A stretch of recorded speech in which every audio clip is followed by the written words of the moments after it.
Hey, everybody. How can you tell if you're emotionally doing well? Emotional wellness speaks to a deeper question of how we're doing at living a life that's high quality, optimal vitality, and rich in experiences. And we're going to look at 6 ways today in which we can gauge how we're doing in the emotional dimension of wellness. More on that when we come back.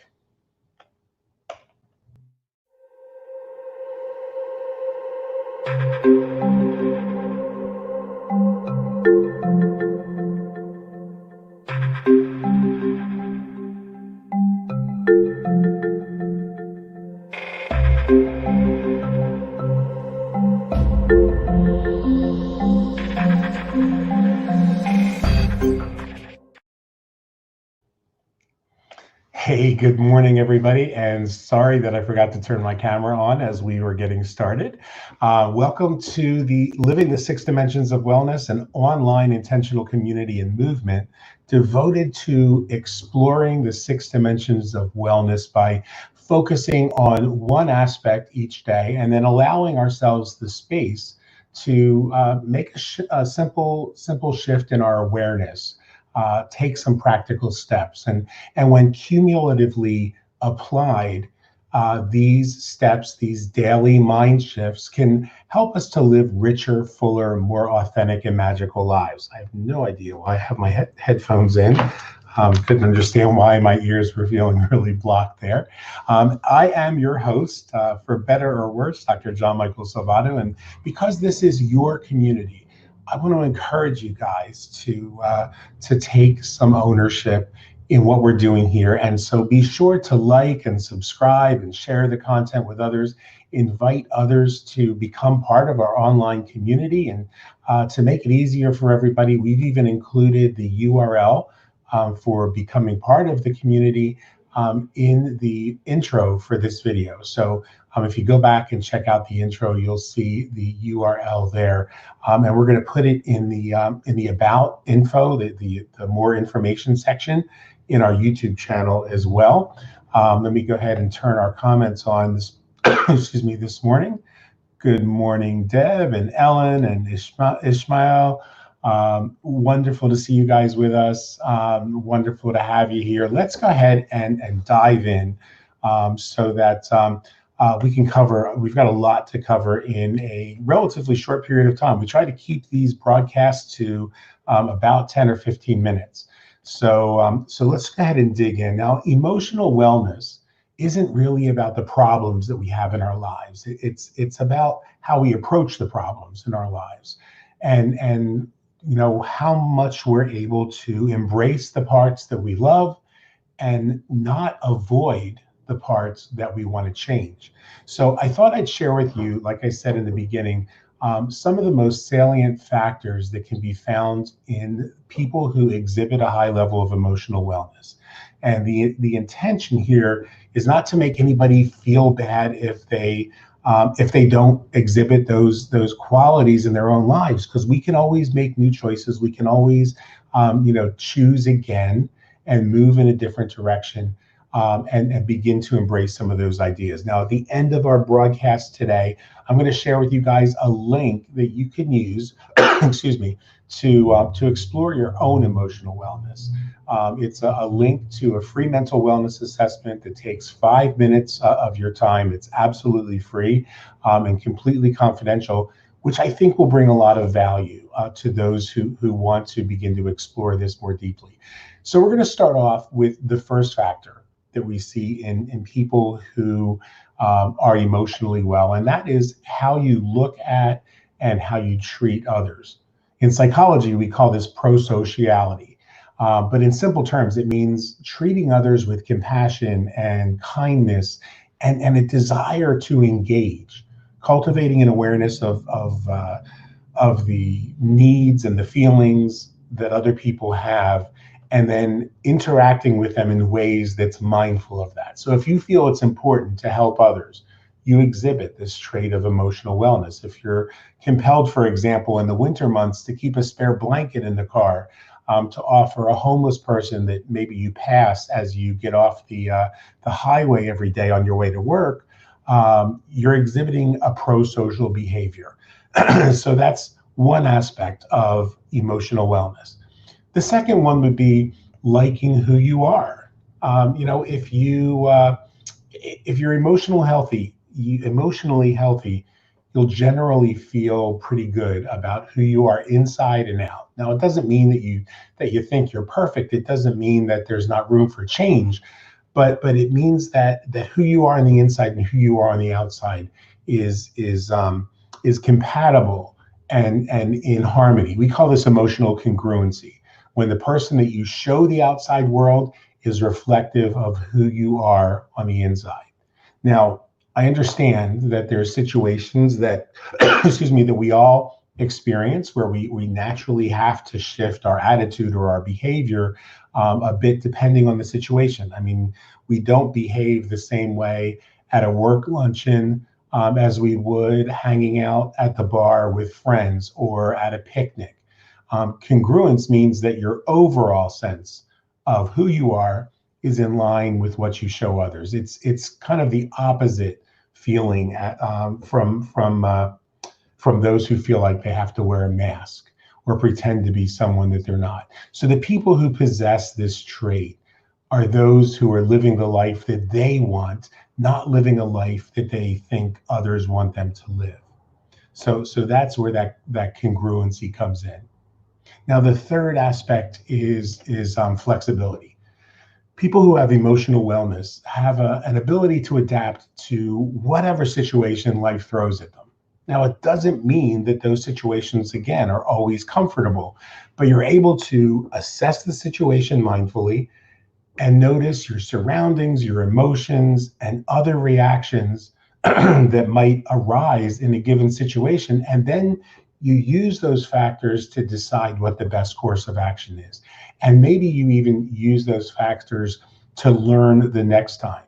So if you approach your life and you approach relationships with an openness, a sense of curiosity, knowing that you might need to adjust your course of action, that things aren't set in stone.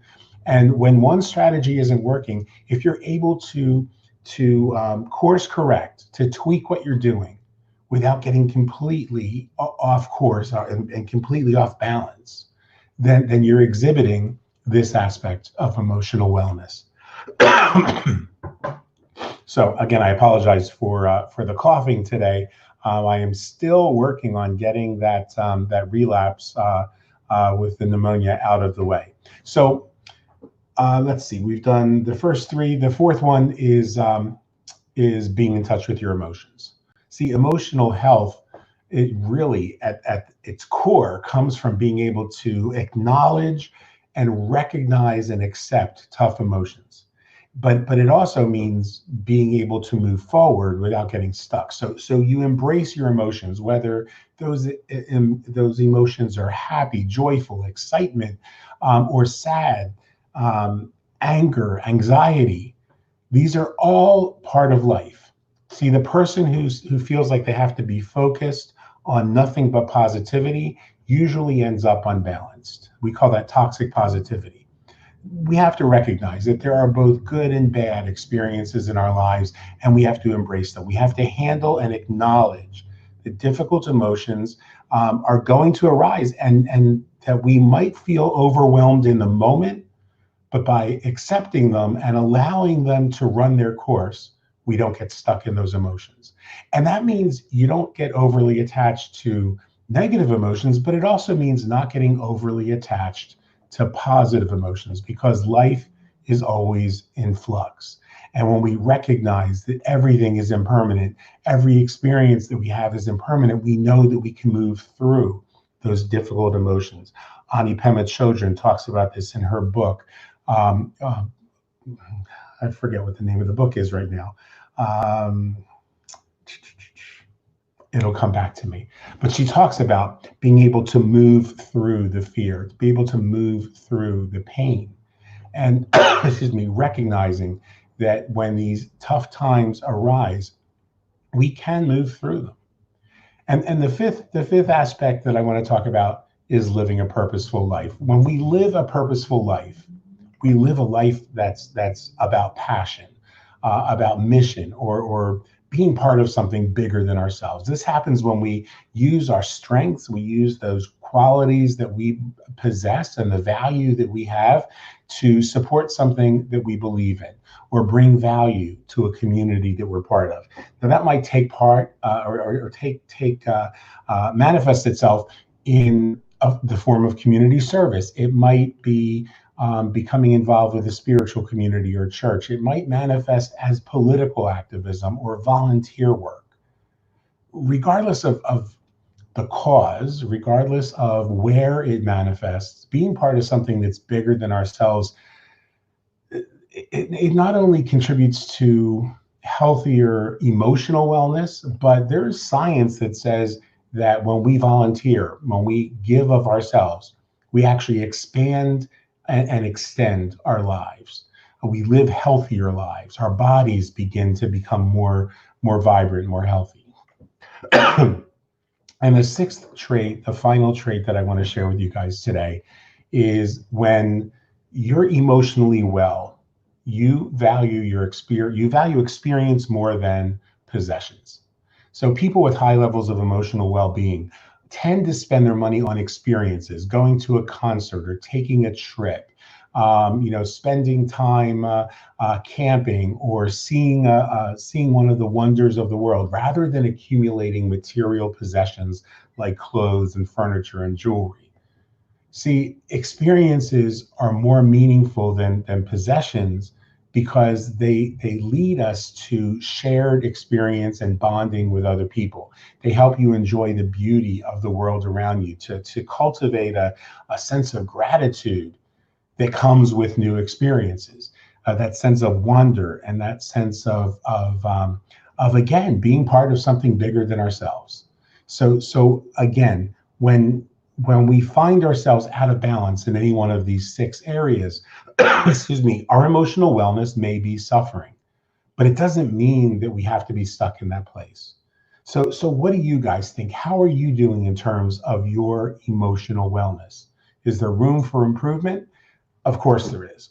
And that's why we're part of this community. See, what I want to do is I want to be able to share with you guys one little step that you can take every day toward cumulatively creating a greater sense of wellness, wholeness, fullness, living a more magical life.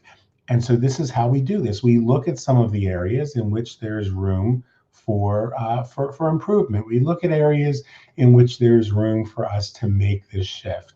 I'm going to go ahead and put a link up on the page here, and so this is that free mental wellness assessment that I told you guys about. Excuse me. It takes only 5 minutes to complete. There's no difficult questions. You won't be uncomfortable doing it. You just go to mentalwellnessmovement.org/assessment. And your results are not going to be shared with anybody else. They're not going to be, used in any way for any kind of research data or anything like that. This is strictly to help you, and you can gain some useful insight from anything as simple as recognizing where some of the needs are in your life to maybe some of the ways to naturally boost your mental wellness overall. So go ahead and give it a look. I encourage you guys to do it. I've done mine. It was really interesting. And so I hope that this information has been valuable to you guys. I hope that this information continues to challenge you on a daily basis. As I start to feel better and get, excuse me, get this last of the pleurisy behind me, I will be engaged more and more with you guys. But meanwhile, thank you to each one of you who make our daily journey into the 6 dimensions of wellness a rich and rewarding experience for me, and hopefully for you. Thank you to each of you who take the time to engage with one another, to comment and support one another. It's really a beautiful thing to see when that takes place in the group. And I really appreciate those who allow themselves to be vulnerable enough to share their experiences, because you never know when that's going to really impact somebody else's life who's going through that and may not have the courage to talk about their experiences. So until next time, remember to return to the moment, to the ebb and flow of your breath, because the breath reminds us that all of our experiences, good and bad, ride on the breath, ride on the ebb and flow of life itself.